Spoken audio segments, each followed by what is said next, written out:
Philippines, a country prone to natural disasters.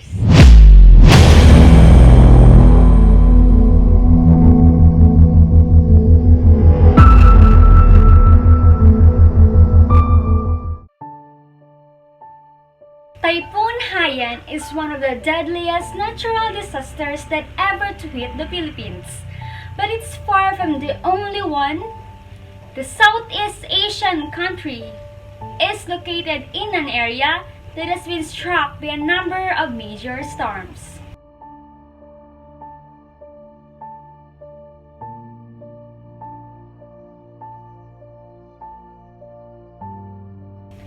The Philippines has suffered from numerous of typhoons, earthquakes, volcano eruptions, and other natural disasters. This is due to its location along the Ring of Fire or Typhoon Belt, a large Pacific Ocean region where many of the Earth's volcanic eruptions and earthquakes occur. Annually, approximately 80 typhoons develop above tropical waters, of which 19 enters the Philippine region and 6 to 9 make landfall according to the Joint Typhoon Warning Center. The Philippines is in fact the country most exposed to tropical storms in the world. Violent tropical storms such as the Haiyan typhoon can generate 10 times as much energy as the Hiroshima atomic bomb. Here is a list of earthquakes, volcanic eruptions, typhoons, cyclones, and other natural disasters the Philippines has to cope with during the past decade, leaving thousands of people dead and the country's infrastructure and economy in tatters. Number 1 is the Bohol earthquake way back in October 2013. In the early morning hours of October 15, 2013, the island province of Bohol, located in central Visayas in the Philippines, was disrupted by the deadliest earthquake in the Philippines in 23 years. The earthquake lasted 34 seconds and had a magnitude of 7.2. The Bohol earthquake had an impact on the entire central Visayas region. According to National Disasters Risk Reduction and Management Council or NDRRMC, 222 people died, 976 were injured, and more than 73,000 houses were damaged or destroyed. It has been estimated that the energy the quake released was equivalent to 32 Hiroshima bombs.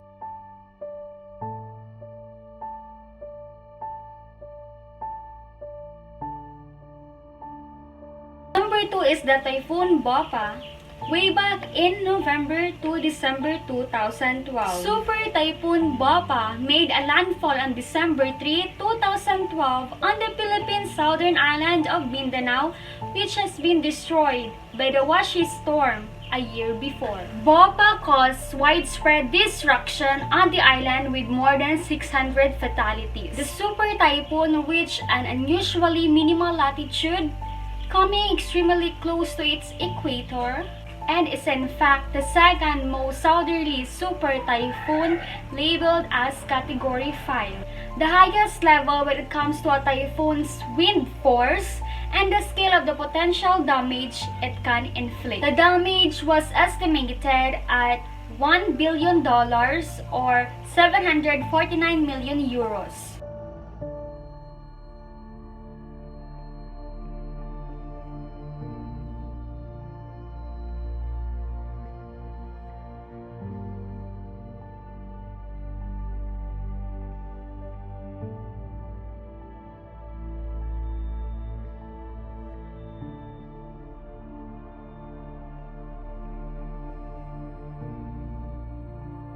Number 3 is the Pantukan landslide way back in January 2012.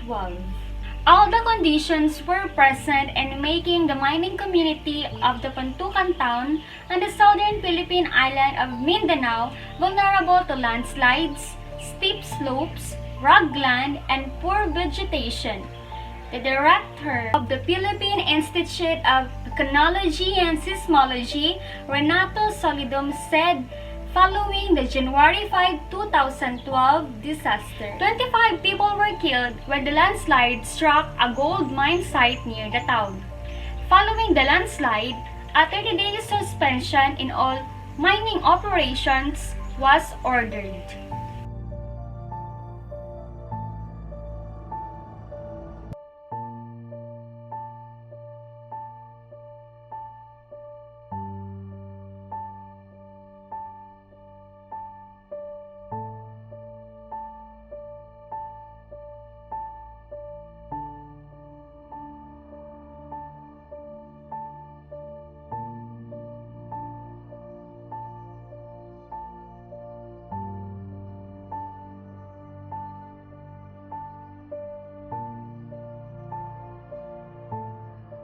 Number 4 is the tropical storm Washi way back in December 2011.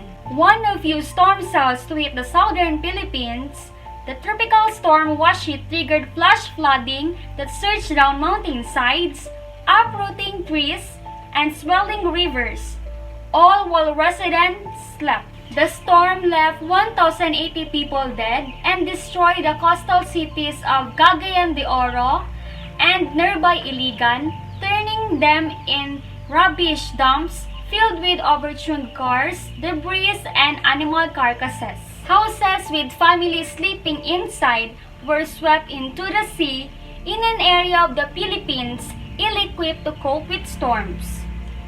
It took months for the power and clean water to be restored again to the region.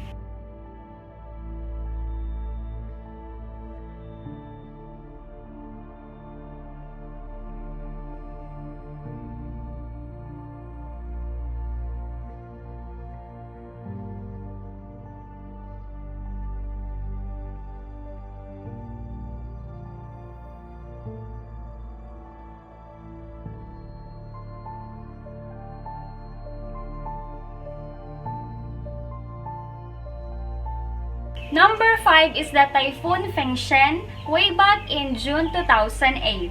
Typhoon Fengshen, also referred to as Typhoon Frank, created havoc in the Philippines from June 20 to June 23, 2008, killing at least 557 people. It also affected more than 99,600 families all over the Philippines, damaging more than 155,500 houses in 10 regions.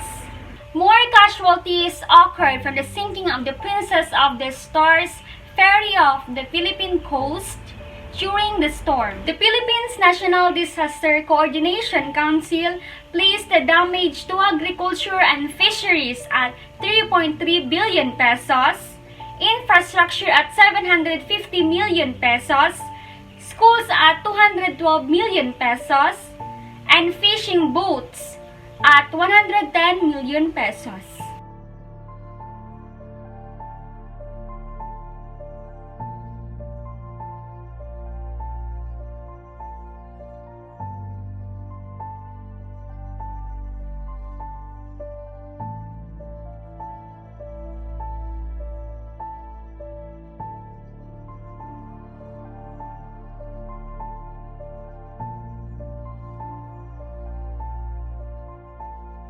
Number 6 is the Gensagoon landslide way back in February 2006. The village of Gensagoon on the southern part of Leyte Island were buried when an entire mountainside collapsed on February 17, 2006.